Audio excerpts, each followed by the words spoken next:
Hello students, sulphonation and desulphonation already हम पढ़ चुके हैं। इसकी एप्लीकेशन क्या है वो मैंने बोला था कि हम आगे देखेंगे इसकी एप्लीकेशन। तो डायरेक्टिव इन्फ्लुएंस हम देख चुके कि किसी ग्रुप की वजह से वो ऑर्थो या पैरा डायरेक्टिव होगा, ठीक है, एक्टिवेटिंग हो या डीएक्टिवेटिंग होगा, ठीक है। तो उसी के अकॉर्डिंग इसकी एप्लीकेशन है। तो एग्जाम्पल के लिए मैंने एक बेंजीन रिंग लिया और उसके ऊपर इस तरह का एक ग्रुप लगा दिया और इससे मुझे एक कंपाउंड बनाना है जिसमें मेरे को ऑर्थो पोजीशन पे, सिर्फ ऑर्थो पोजीशन पे मुझे क्या लगाना, नाइट्रो। क्योंकि यहाँ पे क्या है, एल्काइल ग्रुप है और एल्काइल कैसा होता है, एक्टिवेटिंग होता है और ऑर्थो पैरा डायरेक्टिव होता है। तो ऑर्थो पे ही क्यों लगा, पैरा पे क्यों नहीं लगाई, और सिर्फ यही कंपाउंड चाहिए। तो उस ऐसे क्वेश्चंस के अंदर या ऐसे प्रॉब्लम के अंदर सल्फोनेशन डीसल्फोनेशन की इंपॉर्टेंस आ जाती है। कैसे, फॉर एग्जाम्पल मैंने क्या करा, ठीक है, इसको क्वेश्चन के फॉर्म में ले लेना। इस कंपाउंड की रिएक्शन मैंने पहले क्या कराई, कंसंट्रेटेड H2SO4 के साथ कराई, मतलब सल्फोनेशन मैंने इसका करा दिया। अब सल्फोनेशन कराऊंगा तो दो पॉसिबिलिटी है, ऑर्थो पे और पैरा पे। क्योंकि ऑर्थो पे स्टेरिक हिंड्रेंस है तो यहाँ पे ऑर्थो पे भी बनेगा लेकिन पैरा पे मेजर बनेगा, ठीक है। वहां पे स्टेरिक हिंड्रेंस की वजह से पैरा पे जो सल्फोनेशन होगा वो मेजर बनेगा, तो ये यहाँ पर मेजर होगा। और फिर इसका हम जब क्या करा दे, नाइट्रेशन करा दे, कंसंट्रेटेड HNO3 और H2SO4 की प्रेजेंस में रिएक्शन करा दे। तो अब नाइट्रेशन कराएंगे, ठीक है, अब नाइट्रेशन कराएंगे तो कहाँ लगेगा, क्योंकि ये एक्टिवेटिंग ग्रुप है, डोनेटिंग ग्रुप है, तो ये और तो पैरा तो इसकी क्या हो गई, ठीक है, ऑक्यूपाइड हो गई। यहाँ पे तो पॉसिबिलिटी नहीं है, तो इधर लगेगा, इधर लगेगा, मतलब कहीं ना कहीं बस ऑर्थो पोजीशन पे लगेगा। तो इसकी ऑर्थो पोजीशन पे नाइट्रेशन हो जाएगा।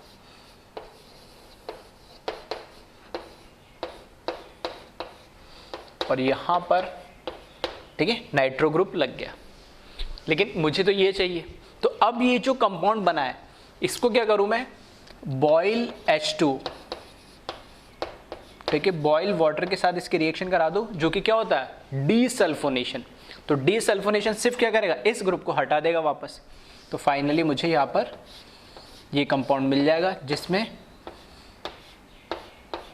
यहाँ पे सिर्फ नाइट्रो ग्रुप होगा और यहाँ पे जो सल्फोनिक ग्रुप लगा था, यानी ठीक है, जो सल्फोनेशन हुआ था वो हट जाएगा वापस। तो इस तरीके से सल्फोनेशन और डीसल्फोनेशन की ये एप्लीकेशन है। फर्स्ट केस में यहाँ पे तो हमने क्या करवाया, इसका सल्फोनेशन करवाया और लास्ट स्टेप में हमने क्या कराया, इसका डीसल्फोनेशन करा दिया। तो स्पेसिफिक मुझे एक ही क्या मिल जाएगा, प्रोडक्ट मिल जाएगा, ठीक है। तो इस तरह के एप्लीकेशंस वाले क्वेश्चन भी आपको मिल जाएंगे, तो इसको आप कॉपी करें।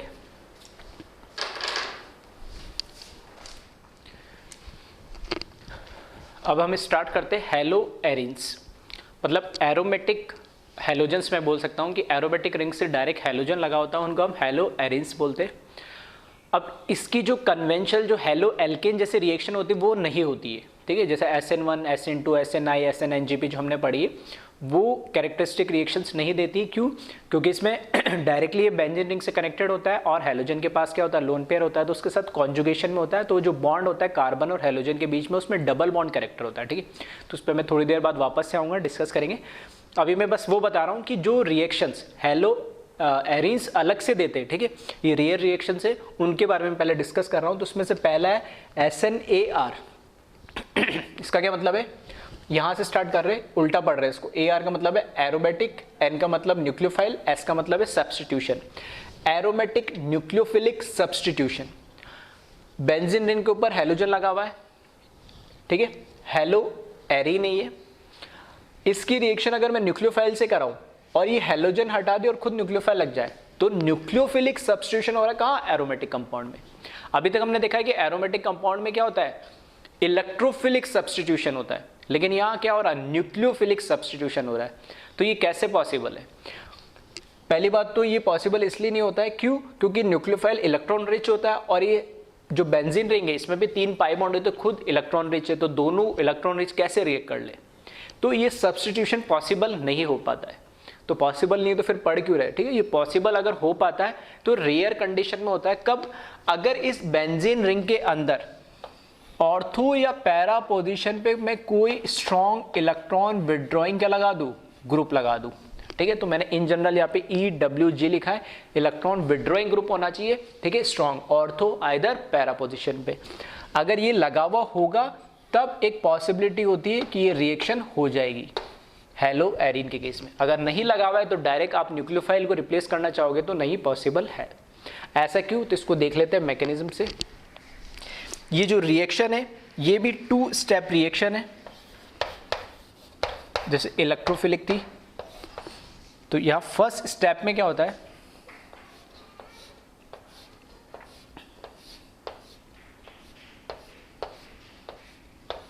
ये क्लोरीन, ठीक है, और यहां पर कोई इलेक्ट्रॉन, ठीक है, कोई इलेक्ट्रॉन विड्रॉइंग ग्रुप मैंने लगा दिया। इसकी रिएक्शन हो रही है न्यूक्लियोफाइल के साथ, न्यूक्लियोफाइल इलेक्ट्रॉन रिच है, तो ये क्या करता है, इस कार्बन पे ये अटैक जब करता है, कोई कहीं भी कर ले, सारे कैसे sp2 है, पाई बॉन्डेड है, तो ये जो पाई बॉन्ड है ये शिफ्ट होके इस कार्बन पे लोन पेयर डेवलप कर देता है। तो इससे मुझे जो प्रोडक्ट मिलेगा, ठीक है, मतलब जो इंटरमीडिएट मिलेगा, इससे रिएक्ट होने के बाद फर्स्ट स्टेप में वो इस तरीके से मुझे नज़र आएगा। ये 2 पाई बॉन्ड तो एज इट इज़, यहाँ पर मेरा लगा हुआ है इलेक्ट्रॉन विड्रॉइंग ग्रुप, और जिस पे चार्ज है नेगेटिव लोन पेयर की वजह से। यहाँ पर Cl तो पहले से था और एक न्यूक्लियोफाइल और आके जुड़ गया है। नहीं, फिर इसकी भी आप चाहो तो 3 क्या बना सकते हैं, रेजोनेटिंग स्ट्रक्चर बना सकते हैं, 2 और, मतलब एक तो ये खुद है ही, तो पाई सिंगल लोन पेयर, तो एक रेजोनेटिंग स्ट्रक्चर इसका ये बन जाएगा, जिसमें पाई आ जाएगा और नेगेटिव चार्ज या लोन पेयर इधर आ जाएगा। ये इलेक्ट्रॉन विड्रॉइंग ग्रुप लगा हुआ है, यहाँ पे क्लोरीन लगा हुआ है, यहाँ पे न्यूक्लियोफाइल लगा हुआ है, फिर डबल सिंगल लोन पेयर, एक RS ये बन जाएगा, जिसमें पाई बॉन्ड इधर और नेगेटिव चार्ज इधर, यहाँ क्लोरीन, यहाँ न्यूक्लियोफाइल और यहाँ इलेक्ट्रॉन विड्रॉइंग ग्रुप, ठीक है। तो इतने ही पार्ट में ये क्या रहेगा, रेजोनेंस रहेगा हाइब्रिड स्ट्रक्चर के अंदर, उससे आगे नहीं जा पाएगा। तो स्टेप 1 में ये है कि न्यूक्लियोफाइल आके अटैक कर रहा है, और यहाँ पर क्यों यहाँ पे इलेक्ट्रॉन विड्रॉइंग ग्रुप की जरूरत पड़ती है ऑर्थो या पैरा पोजीशन पे, क्योंकि जो नेगेटिव चार्ज है ऑर्थो और पैरा पे ही मूव करता है। ऑलरेडी ये क्या है, इलेक्ट्रॉन रिच होती है बेंजीन रिंग, तो उसमें और ज़्यादा नेगेटिव चार्ज आएगा, तो उसको स्टेबलाइज करने के लिए हमें ऐसा ग्रुप चाहिए जो स्टेबल करे। स्टेबल कैसे करेगा, इलेक्ट्रॉन को विड्रॉ करके। इसलिए इलेक्ट्रॉन विड्रॉइंग ग्रुप होता है तब तो रिएक्शन पॉसिबल होती है, क्योंकि इसमें जो इंटरमीडिएट बनेगा वो, क्योंकि एक तो यहाँ पे एरोमेटिक था, एरोमेटिक से कहाँ जा रहा है, नॉन एरोमेटिक में। अब नॉन एरोमेटिक में भी हाईली कैसे अनस्टेबल हो जाएगा, तो उसको स्टेबल करने के लिए हमें एक इलेक्ट्रॉन विड्रॉइंग ग्रुप चाहिए होता है। स्टेप 2 में क्या होता है, इसमें फिर स्टेप 2 में ये जो इसके पास लोन पेयर है, ठीक है, तो यहां मैं बना देता हूं, यही वाला RS बना रहा हूं, यहाँ पे इलेक्ट्रॉन विड्रॉइंग ग्रुप लगा है और यहाँ पे ये लोन पेयर है नेगेटिव चार्ज के साथ, यह है क्लोरीन, यह है न्यूक्लियोफाइल। अब क्योंकि ये क्या हुआ, एरोमेटिक से नॉन एरोमेटिक में कन्वर्ट हुआ था, तो टेम्परेरी हमने कर तो दिया और थोड़ा सा उसको स्टेबिलिटी कैसे प्रोवाइड करी, इलेक्ट्रॉन विड्रॉइंग ग्रुप लगा के, लेकिन ज़्यादा देर तो स्टेबल नहीं होगा, तो ये वापस एरोमेटिक कंपाउंड में क्या होता है, कन्वर्ट करने की कोशिश करता है। तो यहाँ पे जो लोन पेयर ऑफ इलेक्ट्रॉन है ये फिर से क्या होता है, पाई में कन्वर्ट हो जाता है, और अब की बार यहाँ से क्योंकि न्यूक्लियोफाइल तो खुद ऐड हुआ तो वापस निकलेगा तो वही पहुँच जाएंगे, तो न्यूक्लियोफाइल नहीं निकलता, और कौन, यहाँ से chlorine minus as a leaving group यहाँ से निकल जाता है। तो इसका जब इस तरीके से ये लिविंग ग्रुप के फॉर्म में निकल जाएगा, तो ये pi bond as it is, ये pi bond as it is, ये पाई बॉन्ड लोन पेयर के फॉर्म में अब बन गया, इलेक्ट्रॉन विड्रॉइंग ग्रुप अभी भी लगा हुआ है इस पर, और यहाँ पर आ जाएगा न्यूक्लियोफाइल, और Cl minus as a leaving group इसमें निकल गया, ठीक है। तो वापस नॉन एरोमेटिक से एरोमेटिक में कन्वर्ट हो रहा है, तो ये स्टेप तो कैसा होगा, फास्ट स्टेप होगा ये, ठीक है। ये तो स्टेप कैसा होगा, फास्ट स्टेप होगा। और ये एरोमेटिक से नॉन एरोमेटिक में कन्वर्ट हो रहा है तो ये स्लो होगा, और स्लो है तो यही स्टेप इसका क्या होगा, आरडीएस स्टेप होगा, यानी क्लियर। तो ये स्पेसिफिक टाइप की रिएक्शन है जो सिर्फ हेलो एरिन्स देते, ठीक है, बेंजेनिक से जो हेलोजन लगे हुए वो देते हैं। और कब देंगे, जब कोई ना कोई ऑर्थो या पैरा पोजीशन पे कोई ना कोई इलेक्ट्रॉन विड्रॉइंग ग्रुप हो, अदरवाइज नहीं देंगे। वो स्ट्रॉन्ग इलेक्ट्रॉन विड्रॉइंग ग्रुप कौन कौन से हो सकते हैं उसके बारे में मैं डिस्कस करूंगा, ठीक है। तो एक बार इसको आप क्या कर ले, कॉपी कर ले। दूसरी चीज ध्यान रखना, जब इसमें हेलोजेंस बहुत सारे, जैसे फ्लोरीन, क्लोरीन, ब्रोमीन, आयोडीन, कोई भी हो सकता है, क्योंकि अल्टीमेटली अटैक किस पे कर रहा है, ये उसी बॉन्ड पर अटैक करेगा जहां पर वो हेलोजन लगा होगा, क्योंकि हेलोजन को ही क्या करना है, रिप्लेस करना है, सब्स्टिट्यूट करना है।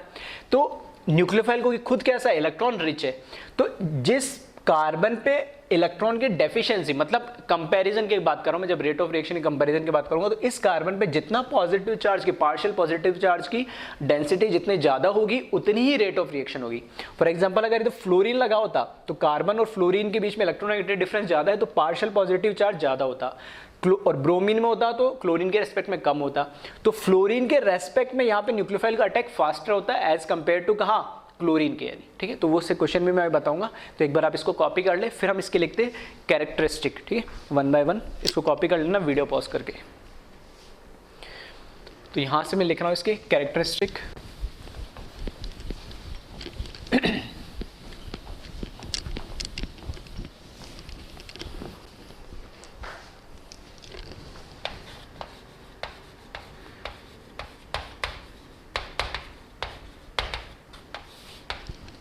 सबसे फर्स्ट पॉइंट तो इसमें कि हमें दिख रही है कैसी है, 2 स्टेप रिएक्शन है।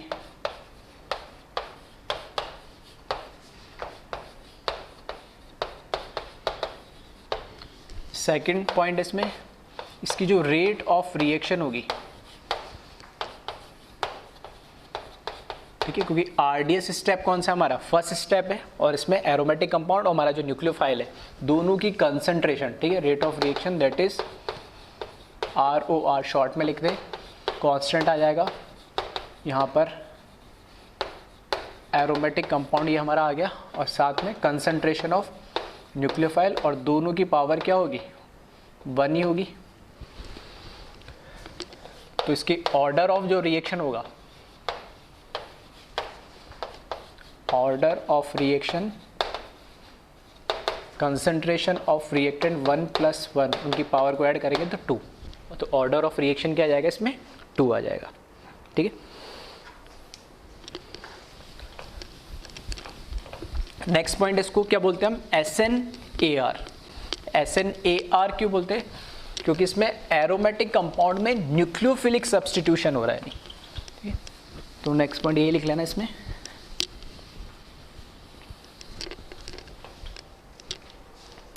फोर्थ पॉइंट,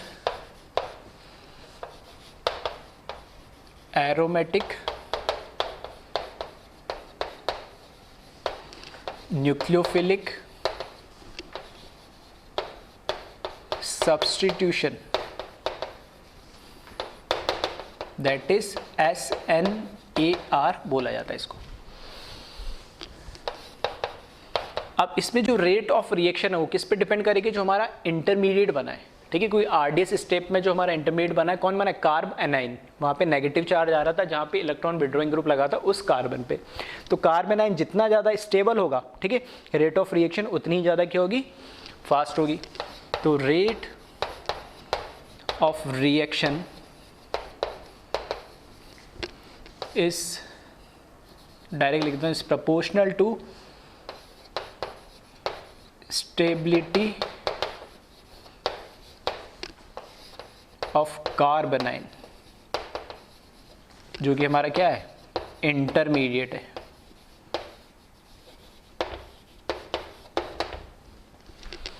ठीक है, नेक्स्ट पॉइंट इसमें लिख ले कि ये रिएक्शन, ठीक है, this reaction is favored only when strong electron withdrawing group,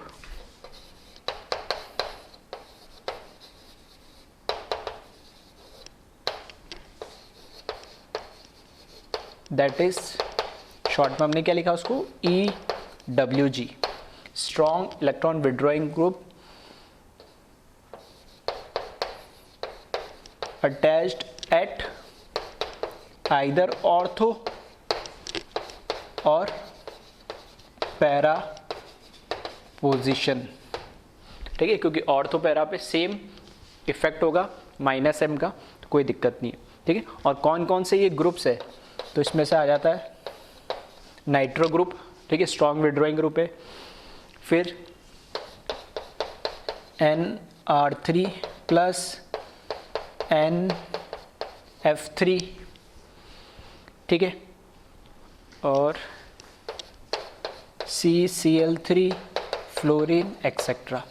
तो इनमें से ये कोई भी ग्रुप लगा हुआ हो ऑर्थो और पैरा पोजिशन पे, ठीक है, कोई भी हैलोजन के रेस्पेक्ट में ऑर्थो या पैरा पोजिशन पे लगा, तो वहाँ पे हमें न्यूक्लियोफिलिक एरोमेटिक सब्स्टिट्यूशन देखने को मिलेगी, ठीक है। तो इसको कॉपी करें। अब इस पे कुछ क्वेश्चन सब करते हैं रेट ऑफ रिएक्शन से रिलेटेड और कुछ प्रोडक्ट बनाने से रिलेटेड, ठीक।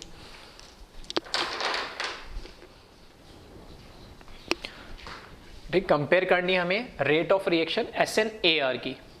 तो जैसे मैं बता रहा था कि नाइट्रो ग्रुप सब में लगा हुआ है जो कि कैसा है, इलेक्ट्रॉन विड्रॉइंग ग्रुप है, और यहाँ पे फ्लोरीन को रिप्लेस करना, या क्लोरीन को, यहाँ ब्रोमीन को, यहाँ आयोडीन को, तो किस में रेट ऑफ रिएक्शन ज़्यादा होगी। तो जब न्यूक्लियोफाइल अटैक करेगा तो वो उसी कार्बन पर अटैक करता है जिससे वो हैलोजन लगा हुआ होता है। तो यहाँ पे जो हैलोजन लगा हुआ है, अब इस कार्बन के ऊपर, क्योंकि न्यूक्लियोफाइल खुद कैसा होता है, इलेक्ट्रॉन रिच होता है, तो वो उसके ऊपर ज़्यादा अटैक करेगा जहाँ इलेक्ट्रॉन डेफिशिएंसी उसको ज़्यादा मिलेगी। तो कार्बन फ्लोरीन के ऊपर इलेक्ट्रोनेगेटिविटी डिफरेंस ज़्यादा होता है, तो यहाँ पे जो पॉजिटिव चार्ज या पार्शियल पॉजिटिव चार्ज होगा वो ज़्यादा बड़ा मिलेगा, तो वहाँ पे न्यूक्लियोफाइल का अटैक जल्दी ईजिली हो पाएगा। उससे कम थोड़ा यहाँ मिलेगा क्लोरीन पे, उससे कम ब्रोमीन पे मिलेगा, और यहाँ सबसे कम पॉजिटिव चार्ज होगा। तो रेट ऑफ रिएक्शन फ्लोरीन के केस में सबसे ज़्यादा होगी, फिर क्लोरीन के केस में, उसके बाद ब्रोमीन में, और आयोडीन के केस में सबसे कम होगी, क्योंकि वहाँ पर न्यूक्लियोफाइल का अटैक बहुत धीरे होगा। क्योंकि RDS स्टेप में क्या अटैक ऑफ न्यूक्लियोफाइल ही हो रहा है, तो वो जहाँ पे जितना जल्दी होगा, ठीक है, उतना, क्योंकि स्टेबिलिटी ऑफ कार्बन आयन, तो क्योंकि एक बार जब ये लग जाएगा तो स्टेबिलिटी ऑफ कार्बन आयन तो NO2 डिसाइड करेगा, वो तो सब में सेम ही है। इस केस में आ जाए क्लोरीन के रेस्पेक्ट में, ये ऑर्थो पोजिशन पे एक नाइट्रो ग्रुप, यहाँ दोनों ऑर्थो पोजिशन पे दो नाइट्रो ग्रुप, और यहाँ ऑर्थो और पैरा तीनों पे नाइट्रो ग्रुप।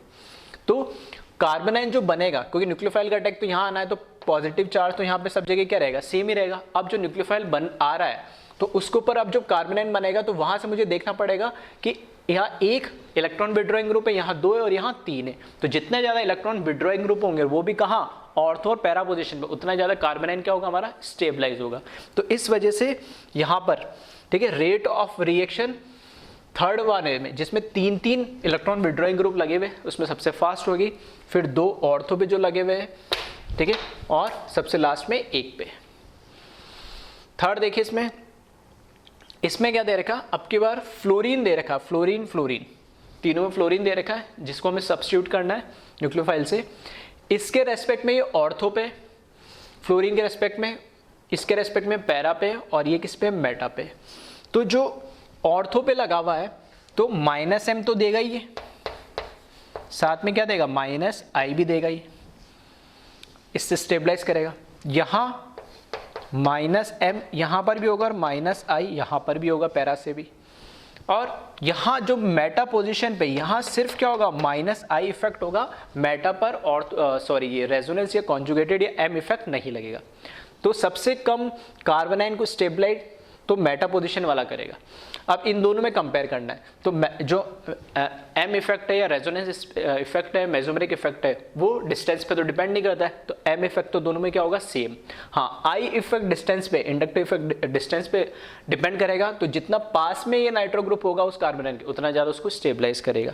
तो इस केस में ये सबसे ज़्यादा स्टेबल होगा, और ये उसके बाद, और सबसे कम ये, ठीक है। तो इस तरीके से आपको कंपेयर करने होंगे SNAR में।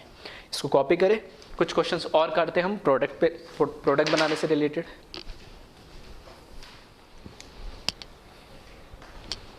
नेक्स्ट क्वेश्चन है जिसमें हमने एक पैरा पोजीशन में क्लोरीन की पैरा पोजीशन में क्लोरीन के रेस्पेक्ट में पैरा पोजीशन में नाइट्रो ग्रुप लगा दिया और इसमें हमने अलग अलग रिएजेंट दे दिए इसके अकॉर्डिंग आपको प्रोडक्ट बनाने।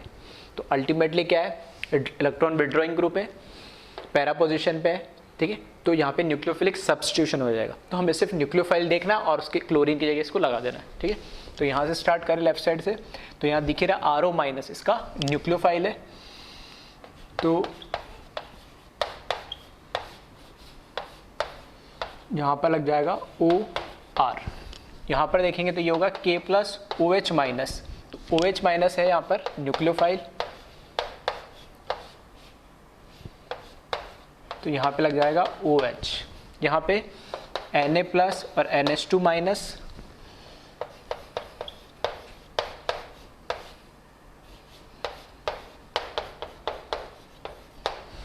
फिर ठीक है हाइड्रोजन दे दिया NH2 तो एक लोन पेयर से, ठीक, किसी भी नाइट्रोजन से वो अटैक करेगा उसके ऊपर, ठीक है, और डीप्रोटोनेट होगा तब एक H प्लस हट जाएगा।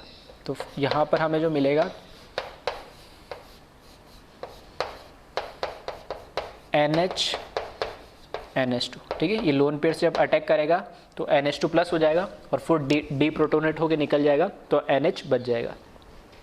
यहाँ आ जाए सेम, यहाँ पर भी लोन पेयर से अटैक करेगा इसके ऊपर, तो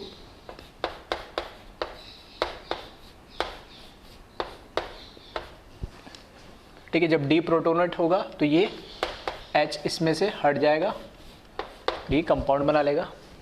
यहाँ पर भी K प्लस और SH माइनस,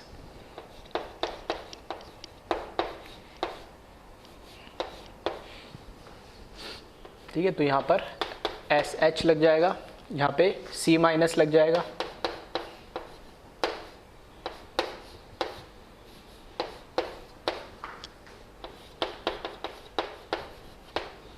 यहाँ पे RS माइनस Na प्लस।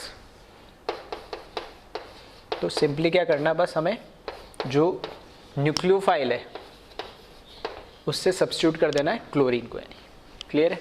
तो ये तो है सिंपल टाइप के क्वेश्चन।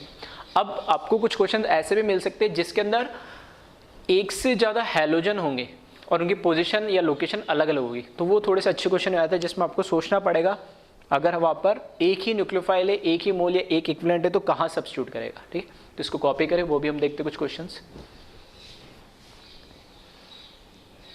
तो यहाँ से स्टार्ट करते हैं हम इसमें।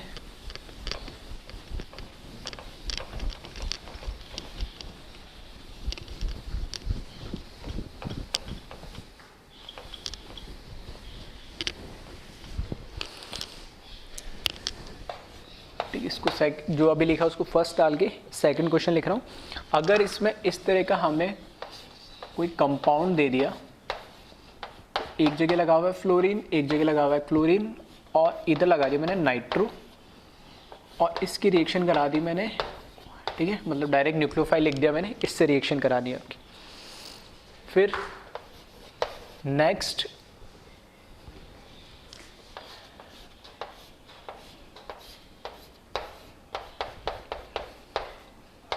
यहाँ पे क्लोरीन, अब की बार यहाँ फ्लोरीन मैंने लगा दिया, सेम न्यूक्लियोफाइल लगा दिया, हीट कर दिया, ठीक है। हीट करने का मतलब आसानी से रिएक्शन हो जाए। और इसी तरीके से अगर मैंने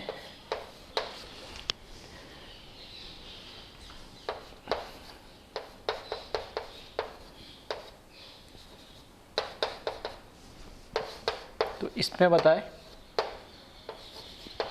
क्या सब्स्टिट्यूट होगा, और मोनो सब्स्टिट्यूशन मतलब एक ही न्यूक्लियोफाइल आना चाहिए।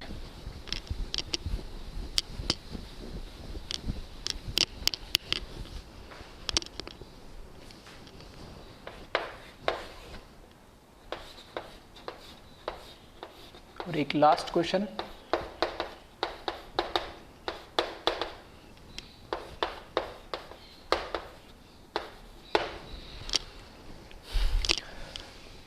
ठीक है, सभी में मैं लिख देता हूँ इसे, वन इक्विवेलेंट है, ठीक है। नहीं भी लिखा हो तो ऑप्शन से आपको, कोई ऑब्जेक्टिव में तो आपको ऑप्शन से पता लग जाएगा कि एक ही को सब्स्टिट्यूट कर रही है। अब यहाँ देखिए, अब क्या उल्टा सोचते हैं, क्योंकि दो हैलोजन लगा है, दो न्यूक्लियोफाइल एज ए न्यूक्लियोफाइल यहाँ पर लग सकते, तो किस पे लगेगा? तो इसके रेस्पेक्ट में हमने बोला ऑर्थो पैरा पोजीशन पे होनी चाहिए, इसके रेस्पेक्ट में ये ऑर्थो पे और इसके रेस्पेक्ट में पैरा पे, मतलब इसको भी सब्स्टिट्यूट कर सकता है, इसको भी कर सकता है। एक ही को करना है तो किसको करेगा? उसको करेगा जिस पे न्यूक्लियोफाइल का अटैक, क्योंकि कार्बोनाइन जो बनेगा उस पर तो नाइट्रो ग्रुप लगा, इलेक्ट्रॉन विड्रॉइंग, तो दोनों केस में सेम ही रहेगा, तो कोई फर्क नहीं पड़ना। अब जो अटैक ऑफ न्यूक्लियोफाइल है वो किस पे फास्ट होगा? तो अभी हमने देखा था रेट ऑफ रिएक्शन में इस केस में डेल्टा पॉजिटिव ज़्यादा बड़ा होता है, इसमें छोटा होता है, तो यहाँ पर न्यूक्लियोफाइल का अटैक फास्ट होगा। तो यहाँ पर फ्लोरीन को हटा के और जो हमारा न्यूक्लियोफाइल है OH वो यहाँ लग जाएगा, ठीक है। नेक्स्ट क्वेश्चन देखिए। अब इसके रेस्पेक्ट में, नाइट्रो के रेस्पेक्ट में ये ऑर्थो पे और इसके रेस्पेक्ट में ऑर्थो और ये मेटा पोजीशन पे, तो मेटा पोजीशन पे तो ये इसको स्टेबलाइज नहीं कर पाएगा, भले फ्लोरीन है इस पे डेल्टा पॉजिटिव बड़ा है, लेकिन अब जो कार्बोनाइन बनेगा उसको ऑर्थो पैरा पोजीशन से स्टेबलाइज करता है इलेक्ट्रॉन विड्रॉइंग ग्रुप, लेकिन ये इसके रेस्पेक्ट में मेटा पे लगा हुआ है, तो यहाँ पर स्टेबलाइज नहीं करेगा। तो अब की बार किसको करेगा? ये क्लोरीन को करेगा। आ रही बात समझ में? तो इस तरह के क्वेश्चंस अच्छे क्वेश्चन है ये। तो क्लोरीन की जगह इस बार OH लग जाएगा और ये NO2 और यहाँ पर फ्लोरीन रह जाएगा। अब इस केस में देखेंगे, इसके रेस्पेक्ट में ये भी ऑर्थो है, इसके रेस्पेक्ट में ये भी ऑर्थो है, तो ऑर्थो से तो स्टेबलाइज करेगा सेम ही, और फिर से अब कंपैरिजन किस पर आ जाएगा? वही ये डेल्टा पॉजिटिव, ये दोनों डेल्टा पॉजिटिव है, इसमें ज़्यादा बड़ा होगा, इसमें छोटा होगा, तो ये फ्लोरीन को ही क्या करेगा? रिप्लेस करेगा।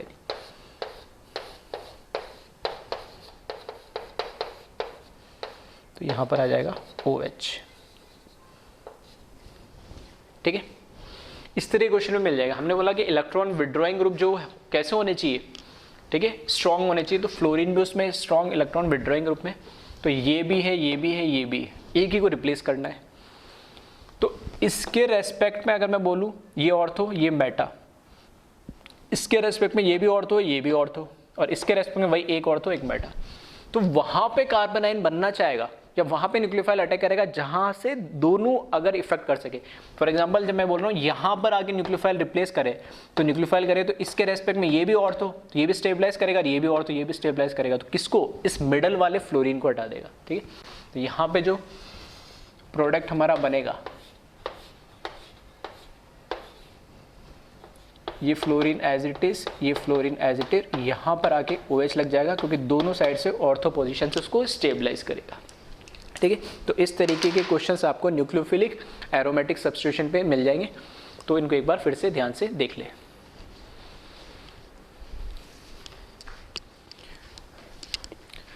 नेक्स्ट रिएक्शन जो हेलो एल्कीन देता है, हेलो एरिन देता है, वो है बेंजाइन मैकेनिज्म, ठीक है। ये भी एक स्पेसिफिक रिएक्शन मैकेनिज्म है जो हेलो एरिन से देता है नहीं, और ये रिएक्शन बहुत ही ड्रास्टिक कंडीशन में होता है। तो आपको देखने से मिल रहा होगा कि बेस से तो रिएक्शन हो रही है, लेकिन टेम्परेचर देखोगे 623 केल्विन एंड 300 एटमॉस्फेयर पे, ठीक है।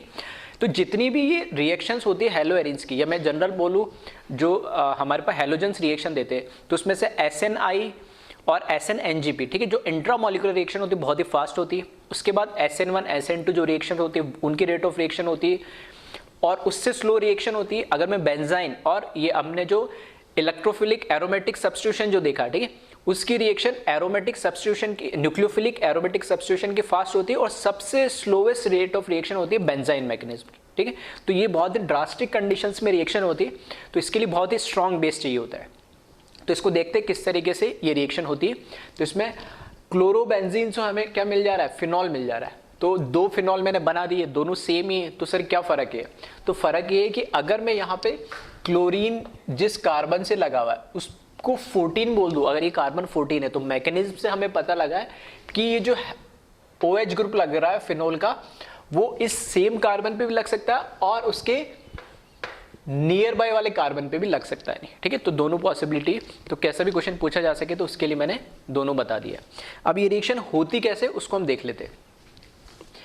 तो यहां पर हमारे पास जो क्लोरोबेंजीन है, ठीक है, इस तरीके से मैंने पाई बॉन्ड बना दिया। NOH जो है एक्चुअल में दे क्या रहा है, ये बेसिक मीडियम प्रोवाइड कर रहा है जिसमें Na+ और OH माइनस आयन होगा। तो ये OH माइनस आयन जो है इसमें बेस है, वो क्या करता है, इस पे क्लोरोबेंजीन पे अटैक करता है ये। और क्लोरोबेंजीन पे और मैं स्पेसिफिक लिखूं तो इसका जो नियर बाय वाला कार्बन है, ठीक है, हर एक कार्बन पे क्या है, हाइड्रोजन लगा हुआ है, ठीक है। इधर तो क्लोरीन आ गया, तो रिमेनिंग 5 कार्बन पे क्या लगा होगा, हाइड्रोजन लगा होगा। तो ये इस हाइड्रोजन पे जो क्लोरीन के पास में, हैलोजन के पास में जो हाइड्रोजन होता है उसको ये एब्स्ट्रैक्ट कर लेता है। तो ये जो सिग्मा बॉन्ड है इधर लोन पेयर के फॉर्म में कन्वर्ट हो जाता है।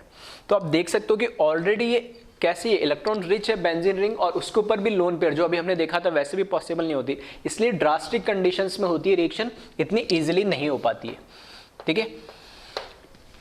तो OH माइनस H प्लस यहां से ले लेगा तो ये तो बना लेगा H2O प्लस, यहां पर क्या बन जाएगा, एक कार्बोनाइन बनेगा। और कार्बोनाइन भी कैसा बन रहा है, ये क्लोरीन, ठीक है, ये pi bond pi bond pi bond, और इस sp2 कार्बन के ऊपर क्या आ जा रहा है, लोन पेयर ऑफ इलेक्ट्रॉन आ जा रहा है, ठीक है। अब लोन पेयर जो इलेक्ट्रॉन है ये क्या करता है, इसके ऊपर ये पाई में कन्वर्ट हो जाता है और यहां से क्लोरीन को फोर्स करता है लीव करने के लिए, ठीक है। ये जो लोन पेयर ऑफ इलेक्ट्रॉन है ये पाई में कन्वर्ट होता है, यहां से क्लोरीन को लीव करने के लिए फोर्स करता है। तो ये कन्वर्ट होता है बेंजाइन में। बेंजाइन मतलब बेंजीन रिंग के अंदर अगर एक पाई बॉन्ड डबल की जगह कैसा हो जाए, ट्रिपल हो जाए, तो उसको हम क्या बोलते हैं, बेंजाइन। इसलिए इसका नाम भी क्या दिया गया, बेंजाइन मैकेनिज्म। और यहां से क्या, Cl माइनस निकल जाएगा। अब ये जो बेंजाइन है, और जैसा कि हमने अभी बोला कि अगर ये कार्बन 14 है तो मैंने ये 14, इधर भी 14 और इधर भी 14 मेंशन कर दिया, ठीक है। अब इस बेंजाइन पे फर्दर बेस की रिएक्शन होती है,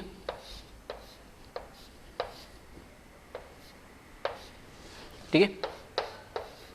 अब दो पॉसिबिलिटी है कि ये जो बेस रिएक्ट कर रहा है, ठीक है, जो बेस रिएक्ट कर रहा है वो कार्बन 14 पे करे या उसके नियर बाय वाले कार्बन पे, जैसे ट्रिपल बॉन्डेड उस पे करे नहीं। इसलिए यहाँ पे दोनों पॉसिबिलिटी, दो तरह के प्रोडक्ट मिलते हैं हमें। अगर मैंने मान लिया ये OH यहाँ अटैक कर रहा है तो लोन पेयर इधर शिफ्ट हो जाएगा, क्योंकि ये खुद कैसा है, इलेक्ट्रॉन रिच है, OH minus lone pair of electron है, और इसके ऊपर भी क्या, पाई बॉन्ड है, तो पाई बॉन्ड ब्रेक होगा। तो अगर ये 14 पे गया तो पाई बॉन्ड इधर आ जाएगा कार्बन 12 पे, अगर कार्बन 12 पे गया तो उधर चला जाएगा। तो दोनों पॉसिबिलिटी है। इस वजह से यहाँ पर दो प्रोडक्ट हमें मिल रहे हैं। तो पहले प्रोडक्ट में मैंने माना इसने क्या करा, कार्बन 14 पे अटैक करा है, तो ये लोन पेयर जो ऑफ इलेक्ट्रॉन है वो इधर शिफ्ट हो गया, ठीक है। नेक्स्ट स्टेप में क्या करता है, H2O के साथ, ठीक है, क्योंकि ये बेस एक्वस फॉर्म में तो होगा ही, सॉल्वेंट तो होगा ही, H2O के साथ H प्लस यहाँ से ले लेता है, और ये फिर से यहाँ पे H लग जाएगा, ये OH और यहाँ पे H लग जाएगा, और ये OH माइनस फिर से बेसिक मीडियम जो कंज्यूम हो रहा है वो रीजनरेट हो जाएगा। सिमिलरली अगर ये किस पे अटैक करता है, कार्बन 12 पे अटैक करता है, कार्बन 12 पे अटैक करेगा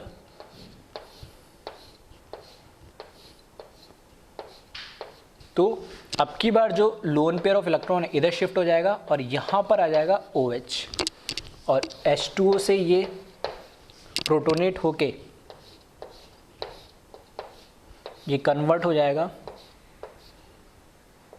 इधर H लग जाएगा, और ये OH है ही प्लस OH माइनस।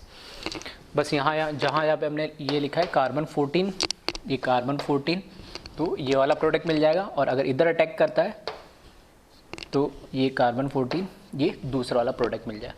तो ये जो रिएक्शन है बेंजीन में बहुत ही रेयरली होती है, ठीक है, बहुत ही ड्रास्टिक कंडीशंस में होती है, हाई टेम्परेचर हाई प्रेशर पे रिएक्शन होती है। बेसिक मीडियम में जब रिएक्शन कराते हैं तो ये बेंजीन में कन्वर्ट हो जाता है। और एक चीज़ ध्यान रखना, जो इसमें बेंजीन है, ठीक है, इनऑर्गेनिक में भी हम पढ़ते हैं वैसे, कि जो ये बेंजीन बनता है ये पाई बॉन्ड के ओवरलैपिंग से नहीं बनता है, ठीक है। यहाँ पर ये क्या है, इसका sp2 हाइब्रिड और इसका sp2 हाइब्रिड ऑर्बिटल ओवरलैप करके, ठीक है, हाइब्रिड ऑर्बिटल ओवरलैप करके ये पाई बॉन्ड बनता है बेंजीन का।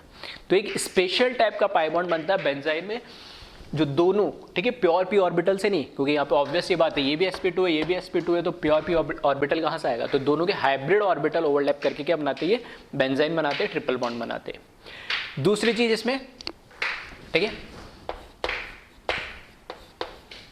दूसरी चीज जो इसमें है कि स्ट्रॉन्ग बेसिस के प्रेजेंस में ही ये रिएक्शन होती है, ठीक है। This reaction occurs in presence of strong bases like NaNH2, ठीक है। जो स्ट्रॉन्ग बेस हो गए उन्हीं के प्रेजेंस में होगी। क्यों? क्योंकि ये इस H को, sp2 कार्बन से इस H को निकाल ले, ठीक है। सबसे भारी काम यही होता है। तो एक तो टेम्परेचर हम हीट कर देते हैं और एक क्या स्ट्रॉन्ग बेस ले लेते हैं हम। फॉर एग्जांपल जैसे NaNH2 in presence of ammonia ले लो इसको, ठीक है। और जैसे फर्स्ट इसको लिख दिया, सेकंड माइनस ROH ले लिया या RLi ले लिया, मतलब मेटल पे, और इस पे R पे माइनस, जो कि कैसा होता है? R पे माइनस और स्टेबल होगा तो इजीली उसमें क्या कर ले। या फिर कई बार इस तरीके से भी लिखा हुआ मिलेगा आपको, फ्यूज्ड NaOH, फ्यूज्ड NaOH, ठीक है। ये भी एक स्ट्रॉन्ग बेस की तरह काम करता है। तो ये है बेंजाइन मैकेनिज्म, जो कि बहुत ही रेयर कंडीशंस में होता है। अब इसमें सबसे इंपॉर्टेंट बात कि कभी भी हेलो एरीन्स की रिएक्शन हमें जो दे रखेगी तो उसमें हम कैसे, क्या इससे पता लगेगा कौन सी रिएक्शन होगी? तो हमें देखना पड़ेगा कौन सी रिएक्शन की पॉसिबिलिटी सबसे पहले है, ठीक है। तो इसको आप कॉपी करें, यहाँ लिख देता हूँ मैं थर्ड पॉइंट के फॉर्म में, ठीक है। प्रेफरेंस, या फिर मैं लिख देता हूँ ज़्यादा बेटर, रेट ऑफ रिएक्शन का ऑर्डर, ठीक है। अगर हमारे पास हेलो एरीन्स है तो उसमें क्या क्या पॉसिबल है? रेट ऑफ रिएक्शन, सबसे पहले अगर हमारे पास अगर SNI या SNNGP ये कहीं ना कहीं हो रही होगी, ठीक है, तो सबसे पहले ये होगी। उसके बाद SN1 या SN2 में से अगर कोई रिएक्शन हो रही होगी तो वो रिएक्शन होगी पहले, ठीक है। तो जगह नहीं है तो मैं इस तरीके से लिख रहा हूँ, आप चाहो तो एक लाइन में लिख लेना। उसके बाद है SNAR, न्यूक्लियोफिलिक एरोमेटिक सब्स्टिट्यूशन। और अगर ये भी नहीं हो पा रही तो लास्ट में फिर हम देखेंगे ये बेंजाइन मैकेनिज्म जो अभी हमने पढ़ा है। तो ध्यान रखना बहुत ही इंपॉर्टेंट है कि जो हमारे पास हेलो एरीन की रिएक्शन होगी, हेलो एरीन की जो रिएक्शन होगी वो कैसे पता लगेगा कि कौन सी रिएक्शन कब होगी? तो सबसे पहले हम देखेंगे SNI SNNGP कहीं हो रही है कि नहीं हो रही है, तो फिर हम SN1 SN2 कंसिडर कर लेंगे। अगर वो भी नहीं हो रही तो SNAR देख लेंगे। अगर वो भी नहीं हो रही तो लास्ट में बेंजाइन वाले से हम प्रोडक्ट बनाएंगे, ठीक है। तो इस पर भी हम क्वेश्चन प्रैक्टिस करते हैं, एक बार इसको कॉपी कर ले आप।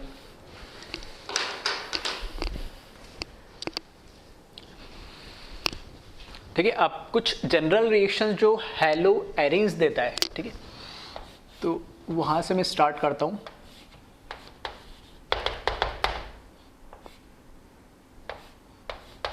ठीक है, क्लोरो बेंजीन है ये। अब मैं बोल रहा था जो जनरल ये SN2 SN1 रिएक्शंस ये क्यों नहीं देता है? तो क्योंकि हमें पता है डबल सिंगल लोन पेयर, तो ये कॉन्जुगेशन के अंदर इसके साथ होता है। तो कॉन्जुगेशन में होने की वजह से ये जो कार्बन और हैलोजन, और स्पेसिफिकली यहाँ मैं बोलूँ तो यहाँ पर ये क्या है? क्लोरीन, इसके ऊपर क्या आ जाता है? डबल बॉन्ड कैरेक्टर आ जाता है। तो इस डबल बॉन्ड कैरेक्टर की वजह से, ठीक है, इसमें ये क्या आ गया यहाँ पर?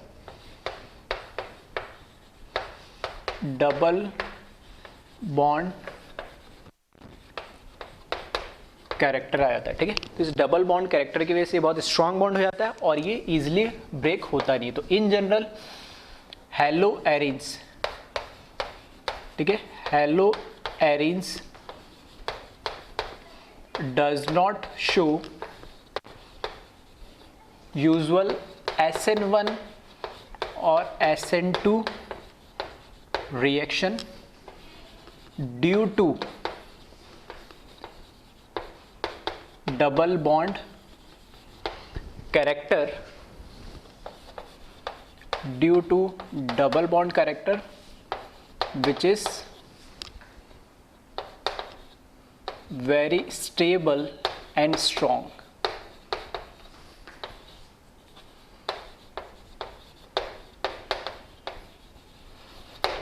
ठीक है, तो एक तो ये चीज़ ध्यान रखना, ये बहुत कॉमन क्वेश्चन है जो पूछा जाता है। यानी दूसरी बात कि हमें पता है हैलोजेंस हमने देखा था डायरेक्टिव इन्फ्लुएंस में कैसे होते हैं, ऑर्थो पैरा डायरेक्टिंग होते हैं, यानी लेकिन कैसे होते हैं अपने आप में खुद डीएक्टिवेटिंग होते हैं। तो ये भी ध्यान रखना इंपॉर्टेंट है क्योंकि दोनों कॉन्ट्रास्ट चीज है।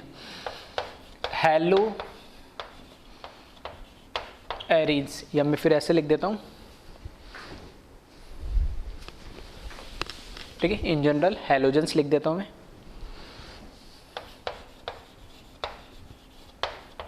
हैलोजेंस आर, अगर कोई यहां पर, क्योंकि हमें पता है बेंजीन के ऊपर इन जनरल कौन से रिएक्शन होते हैं, इलेक्ट्रोफिलिक एरोमेटिक सब्स्टिट्यूशन, ठीक है, तो ज्यादा बेटर है ऐसा हम लिख देते हैं कि हैलो एरीन्स, ठीक है, SN1 SN2 तो शो नहीं करेंगे, hello arenes generally show electrophilic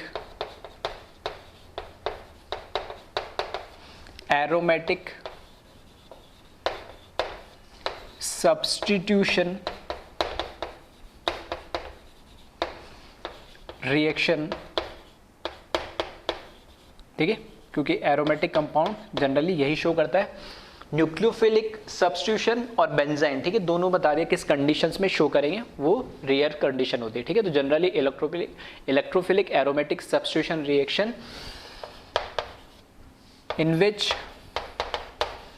halogens are ortho or para-directing groups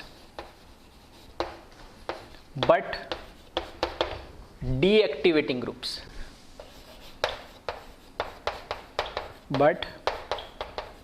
deactivating groups, ठीक है। ये कैसे होते हैं, डीएक्टिवेटिंग ग्रुप्स होते हैं, ऑर्थो पैरा तो होते हैं लेकिन डीएक्टिवेटिंग होते हैं। तो ये थोड़ा सा इंपॉर्टेंट चीज़ है जिसको आप ध्यान रखें। एग्जाम्पल के लिए अगर, ठीक है, जितने भी हमने रिएक्शन पढ़ी, नाइट्रेशन, नाइट्रोसोवेशन, ठीक है, alkyl Friedel craft alkylation, acylation, ठीक है, सारी रिएक्शंस में ये आ जाएगा। तो अगर यहाँ पर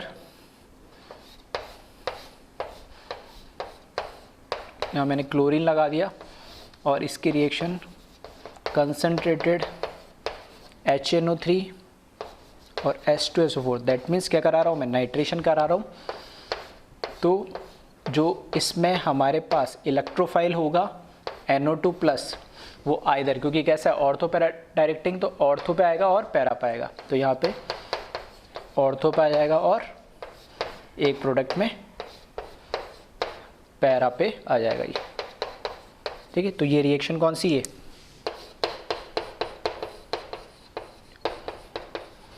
नाइट्रेशन है, ठीक है। इसी तरीके से फ्रीडल क्राफ्ट एल्काइलेशन या एसाइलेशन, इनकी भी हम बात कर सकते हैं, ठीक है। तो एक रिएक्शन में लिख देता हूँ,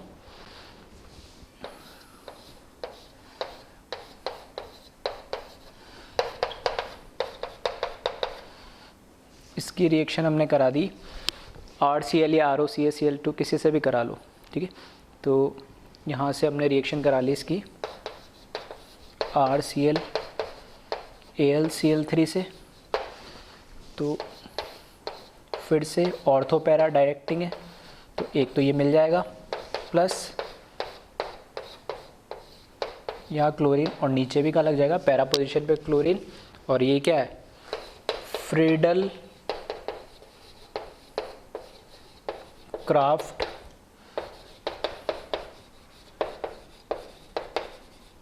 एल्काइलेशन, क्लियर है। तो ये नॉर्मल रिएक्शंस ऑलरेडी हम सारी ये पढ़ चुके हैं। अब जो हमें ध्यान रखना है और जो चीज़ें कंफ्यूज हमें करती है नहीं, ठीक है, तो उस पर हम बात करते हैं। एक बार इसको कॉपी कर ले। अब मैं लिख रहा हूँ कुछ रिएक्शंस, ये तो आप कर ही लोगे इस तरीके। अगर हेलो एरीन के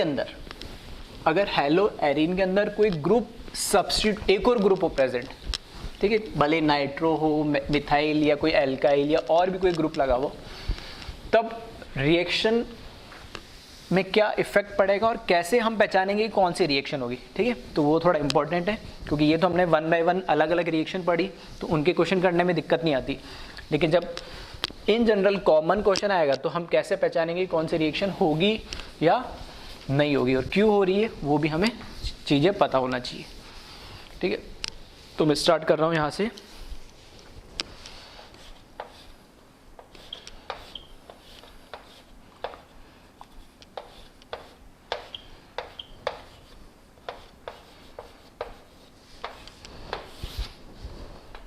ठीक है, मैंने कॉमन ले लिया है रिएक्टेंट और इस पे मैं रिएक्शन करवा रहा हूँ अलग अलग, तो आप, मैं लिखता जा रहा हूँ, अब प्रोडक्ट बनाइएगा क्या बनेगा, ठीक है।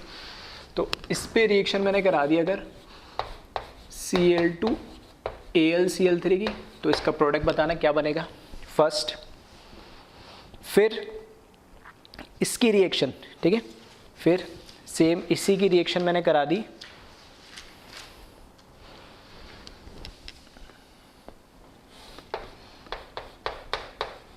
NBS के साथ, then chlorine at high temperature, then KMnO4 के साथ, देन इसी की रिएक्शन मैंने करा दी Br2Hμ के साथ, ठीक है। तो इन सभी के अंदर हमें बताना है कि क्या प्रोडक्ट बन सकता है, ठीक है। तो थोड़ा सा टाइम लेके सोच लें और इसमें बताए प्रोडक्ट क्या बनेगा नहीं।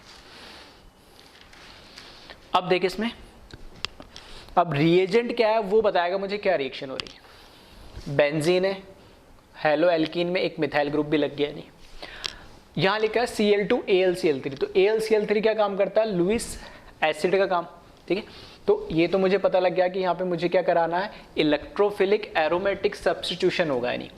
अब ये भी हम पढ़ चुके हैं कि डायरेक्टिव इन्फ्लुएंस में अगर दो ग्रुप लगे हुए होते हैं तो हम कैसे डिसाइड करेंगे कि वहाँ पर सब्स्टिट्यूशन कहाँ पर होगा, क्योंकि इसके रेस्पेक्ट में देखो तो ये +H और ये क्या है -I या -M, कुछ बोलो, इलेक्ट्रॉन विड्रॉइंग ग्रुप है, इलेक्ट्रॉन डोनेटिंग ग्रुप है। तो हम बात कर चुके हैं डायरेक्टिव इन्फ्लुएंस में जो डोनेटिंग ग्रुप होता है वो डिसाइड करता है कि रेट ऑफ रिएक्शन जो होगी, यानी जो भी रिएक्शन होगी उसमें कहाँ लगेगा, ऑर्थो पे लगेगा, पैरा पे लगेगा या मेटा पे लगेगा।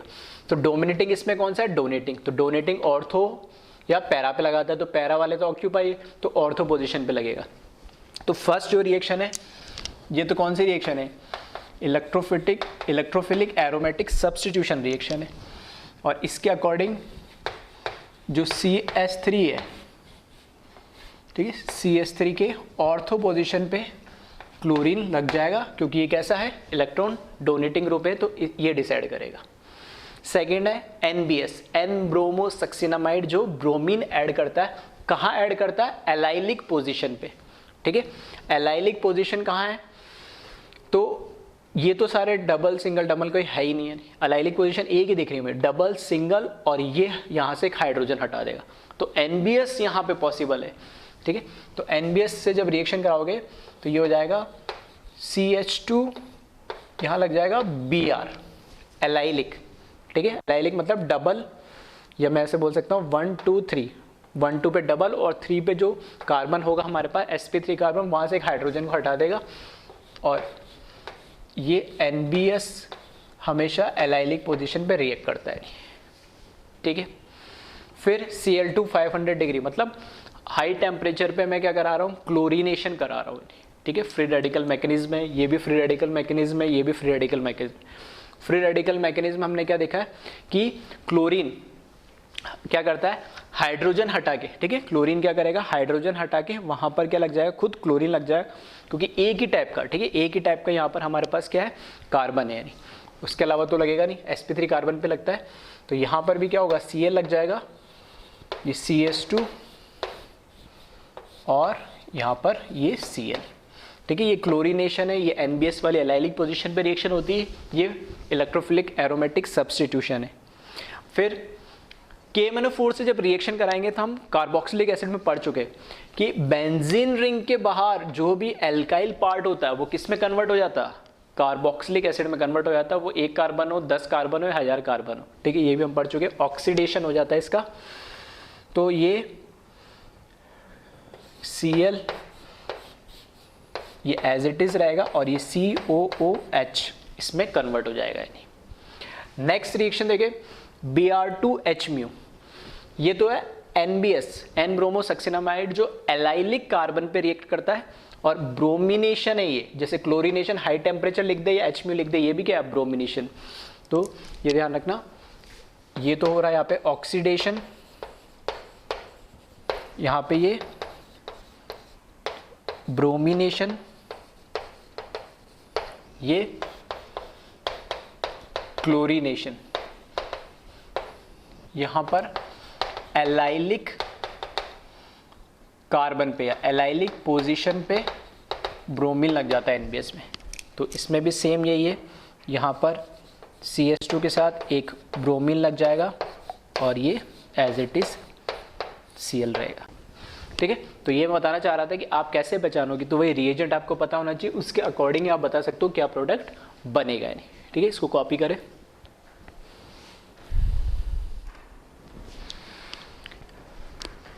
ठीक है, अब कुछ रिएजेंट मैंने लिखे तो आपको बताना प्रोडक्ट क्या बनेगा इसमें, ठीक है। तो चाहो तो वीडियो पॉज करके एक बार आप सोच लो क्या क्या प्रोडक्ट बनने चाहिए। देखो फर्स्ट केस में अगर मैं देखूं तो यहाँ पे मेरे को एक बेस दे रखा है Na+NH2- और कैसा स्ट्रॉन्ग बेस है, हीट करा है नहीं। तो यहाँ पर न्यूक्लियोफिलिक सब्स्टिट्यूशन के लिए, ठीक है, एरोमेटिक न्यूक्लियोफिलिक एरोमेटिक सब्स्टिट्यूशन के लिए एक इलेक्ट्रॉन विड्रॉइंग ग्रुप होना चाहिए, जो कि यहाँ नहीं है, ठीक है। तो क्या रिएक्शन होगी स्ट्रॉन्ग बेस के प्रेजेंस में, यहाँ पर बेंजाइन मैकेनिज्म पॉसिबल है, ठीक है। SN1 SN2 वहाँ हो नहीं सकती, पॉसिबल नहीं है, ठीक है। SN1 SN2 तो पॉसिबल नहीं है, और तो कुछ है ही नहीं, SNI SN NGP है नहीं, तो बेंजाइन मैकेनिज्म होगा और यहाँ पे जो प्रोडक्ट बनेगा, ठीक है, तो यहाँ पर मैंने लगा दिया NH2, ठीक है। अगर 14 होता तो दोनों साइड लगा देता मैं, बेंजाइन मैकेनिज्म के थ्रू NH2 लग जाएगा। इस केस में यहाँ देखना, क्लोरीन है, उसके ऑर्थो पोजीशन पे नाइट्रो है जो कि इलेक्ट्रॉन विड्रॉइंग ग्रुप है, इलेक्ट्रॉन विड्रॉइंग ग्रुप है, तो यहाँ पर न्यूक्लियोफिलिक एरोमेटिक सब्स्टिट्यूशन पॉसिबल है, यानी आ रही, ठीक है। जरूरी नहीं प्रोडक्ट पूछे, वो हो सकता है आपसे क्या पूछ ले, ठीक है, मैकेनिज्म पूछ ले कि भाई क्या क्या मैकेनिज्म से होगा या क्या इंटरमीडिएट बनेगा, तो वो कब बता पाओगे, जब आपको ये तो पता हो कि भाई वहाँ पे रिएक्शन कौन सी हो रही है, ठीक है, अदरवाइज पॉसिबल नहीं हो पाएगा नहीं। तो यहाँ से क्या होगा, इससे न्यूक्लियोफिलिक एरोमेटिक सब्स्टिट्यूशन रिएक्शन होगी, यानी। तो इधर आप देखोगे तो NO2 ये रहेगा ही, और इसके बगल में यहाँ पे NH2 आ जाएगा। ये जो है बेंजाइन मैकेनिज्म है, ठीक है, बताने का मतलब मेरा ये था। और ये जो है न्यूक्लियोफिलिक एरोमेटिक सब्स्टिट्यूशन है। इसी तरीके से थर्ड में देखिए, अब यहाँ पे भी अगर मैं बोल दूँ ये बेस है, ठीक है, बेस है, OH- है यहाँ पे, तो क्या रिएक्शन होगी, तो यहाँ से आपको क्या करना पड़ेगा, सब्स्टिट्यूट करना पड़ेगा ये, ठीक है, यहाँ से आपको क्या करना पड़ेगा, सब्स्टिट्यूट करना पड़ेगा। तो क्या सब्स्टिट्यूशन पॉसिबल है, नहीं है, ठीक है। इलेक्ट्रोफिलिक एरोमेटिक की तो बात हो ही नहीं रही है, क्योंकि इलेक्ट्रोफाइल तो है ही नहीं, हर केस में यहाँ पे हमें क्या दे रखा है, न्यूक्लियोफाइल दे रखा है, तो वो तो बात हो ही नहीं रही है, ठीक है। इलेक्ट्रोफाइल तो है ही नहीं, तो कहाँ से एडिशन होगा। अब न्यूक्लियोफाइल है, तो न्यूक्लियोफाइल यहाँ से रिप्लेस करने के लिए, ठीक है, यहाँ पे रिप्लेस कर सकता है, पॉसिबल है, जैसे हमने फर्स्ट केस में करी। लेकिन ध्यान से अगर आपने देखा है तो इसमें एक पॉसिबिलिटी है कि यहाँ 1 डिग्री कार्बन है और उससे क्लोरीन लगा हुआ है, तो हेलो एरिन्स जो बेंजीन से डायरेक्ट हेलोजन लगा हुआ है वो तो SN1 SN2 नहीं दे सकता, लेकिन उस बेंजीन से कोई एल्काइल ग्रुप लगा और उस पर क्लोरीन लगा, तो वो पॉसिबिलिटी है। और यही तो हमने बोला कि SN1 SNI SN NGP सबसे फास्ट होती है, उसके बाद SN1 SN2, और अगर वो नहीं हो रही तो फिर हम देखेंगे किसमें इलेक्ट्रोफिल न्यूक्लियोफिलिक एरोमेटिक पे और लास्ट में जाएंगे बेंजाइन में। तो यहाँ पर तो SN1 SN2 पॉसिबल है, 1 डिग्री मतलब SN2 मैकेनिज्म होगा यहाँ पे, ठीक है। तो यहाँ पे SN2 मैकेनिज्म होगा तो ये प्रोडक्ट बन जाएगा,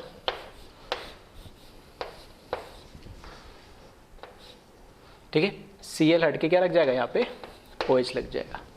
आ रही है बस समझ में, जो मैंने नोट लिखा था उसको थोड़ा सा मैं, ठीक है, समझाने की कोशिश कर रहा हूँ इसी तरीके से, ठीक है। तो यहाँ बेंजाइन मैकेनिज्म नहीं होगा जैसे इसमें हुआ, कौन सा होगा, SN2 होगा, क्योंकि रेट ऑफ रिएक्शन SN2 की फास्ट होती है बेंजाइन से बहुत ज़्यादा, इसलिए SN2 प्रीफर करेगा। इसी तरीके से इसमें देखोगे क्लोरीन, ठीक है, हेलो एरीन, उसके ऑर्थो में क्या लगा, NO2, that mean nucleophilic aromatic substitution हो सकता है। लेकिन फिर से यहाँ पर आप देखोगे तो एल्काइल ग्रुप है, उस पर क्लोरीन लगा हुआ है जो कि कैसा होता है 1 डिग्री, दैट मीन्स फिर से यहाँ पे SN2 पॉसिबल है और SN2 की रेट ऑफ रिएक्शन किससे ज़्यादा होगी, न्यूक्लियोफिलिक एरोमेटिक सब्स्टिट्यूशन से। तो इसमें भी प्रोडक्ट जब आप देखोगे तो आपको क्लोरीन रिप्लेस नहीं मिलेगा, क्लोरीन एज इट इज रहेगा और यहाँ पर इसकी जगह क्या लग जाएगा, OH लग जाएगा, SN2 मैकेनिज्म होगा, ठीक है। तो इस तरह के क्वेश्चंस मिलेंगे जो थोड़ा सा आपको कंफ्यूज करते हैं। और लास्ट रिएक्शन देख लेना, रिएक्शन विथ मेटल, ठीक है। तो इस तरह के रिएक्शन वैसे ऑलरेडी हम पढ़ चुके। फॉर एग्जांपल जैसे क्लोरीन है, इसकी रिएक्शन मैंने मेटल से मैग्नीशियम से करा दी in the presence of THF, तो क्या बना लेगा ये, ग्रिग्नार्ड बना लेगा, RMGX जैसे हम बनाते थे। तो ये इसने क्या बना लिया, ग्रिग्नार्ड बना लिया, ठीक है। चाहो तो फिर इसकी फर्दर रिएक्शन करा सकते हैं हम SN1 SN2 भी किसी भी एल्काइल हैलाइड से, मतलब मेटल के साथ भी रिएक्शन कर सकता है और क्या बना लेगा ये, ग्रिग्नार्ड टाइप इसमें प्रोडक्ट बना लेगा, ठीक है। तो ये कुछ इसकी कैरेक्टरिस्टिक रिएक्शन है हेलो एरिन्स की, जिसको हमने सारी एक बार देख ली, तो आप थोड़ा सा इसको ध्यान से देख लेना। चाहो तो ये इसको आगे भी प्रोसीड करा सकते हो। अगर मैंने CH3Cl से इसकी रिएक्शन करा ली तो यहाँ पर क्या हो जाएगा, Mg+ हो जाएगा, ठीक है। और ये पूरा क्या होगा माइनस, तो ये रिएक्शन करा ले, ये रिएक्शन कर लेगा यहाँ पे, इसके साथ CH3 लग जाएगा प्लस यहाँ पर MgCl2, ठीक है। तो इस तरह की रिएक्शन हम ऑलरेडी देख चुके हैं किसके अंदर, ग्रिग्नार्ड के अंदर ऐसे। तो ये सारी रिएक्शंस थी हेलो एरिन्स की, जिसमें से काफ़ी हम पढ़ चुके थे कुछ काफ़ी पहले, और 2 मैकेनिज्म स्पेसिफिक हेलो एरिन्स देता है, वो से ध्यान रखना। एक तो न्यूक्लियोफिलिक एरोमेटिक सब्स्टिट्यूशन कंडीशन ध्यान रखना, इलेक्ट्रॉन विड्रॉइंग ग्रुप होना चाहिए ऑर्थो पैरा पे, और दूसरा रहता है बेंजाइन मैकेनिज्म जो भी ड्रास्टिक कंडीशन में होती है, जो सबसे लास्ट में हो गया अगर कोई पॉसिबिलिटी नहीं होगी तो, ठीक है। तो इसको कॉपी कर ले।